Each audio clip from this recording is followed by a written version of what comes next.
I'm Plucky Daisy, and welcome to That's PS, and you're watching The Vlog, vlogging in June.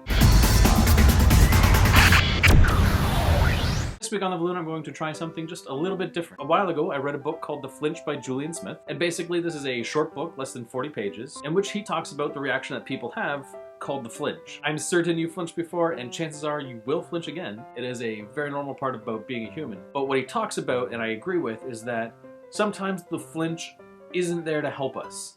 It's there to protect us, but it's not there to help us be better people. Specifically, what he's talking about is that instant reaction to some kind of change. Now, in some cases, that may mean you're being attacked by bears or chased by wolves or some kind of real and immediate danger. Now, the flinch, in those cases, are definitely very useful. They'll cause you to put your hands up reflexively and get cuts on your hands instead of losing your eyes. It will cause you to flinch and then perhaps run. But realistically, in my normal day-to-day life, I am not going to be chased by bears.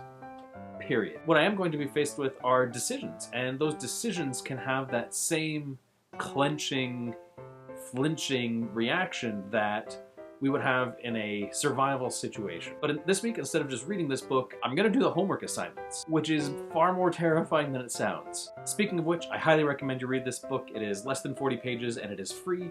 I will put a link down in the doobly-doo so you can do that. And today we're gonna start with homework assignment number 1. It's a cold shower. The idea behind this is that you go to your shower, you turn on the cold water, make sure it is nice and cold, and then go in it. And you'll feel this pressure and this brain mechanism saying, don't do it, it's gonna be cold, you are going to flinch. And it's this identifying this feeling and then ignoring it so that you can go ahead and do something anyways that is going to let myself improve. Knowing what this feeling is and then having the ability to override it using your brain is only possible if you truly understand the feeling is in the first place. So his challenge was to go do it and then do it every day in the week. Now, obviously, if there's a health concern, weak heart, or whatever, I highly recommend that you don't do this. But for us able-bodied people, not doing this homework assignment is flinching. So here I go.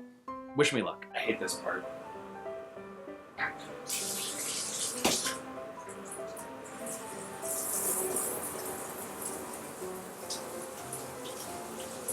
That is cold.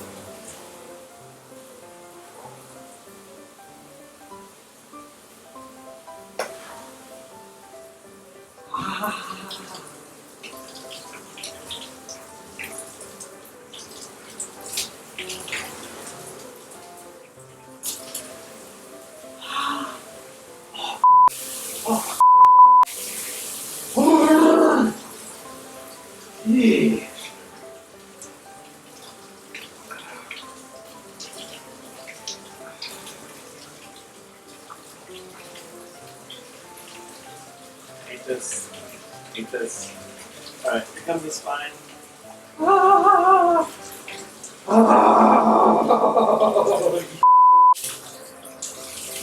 That, ladies and gentlemen, is how you deal with the flinch.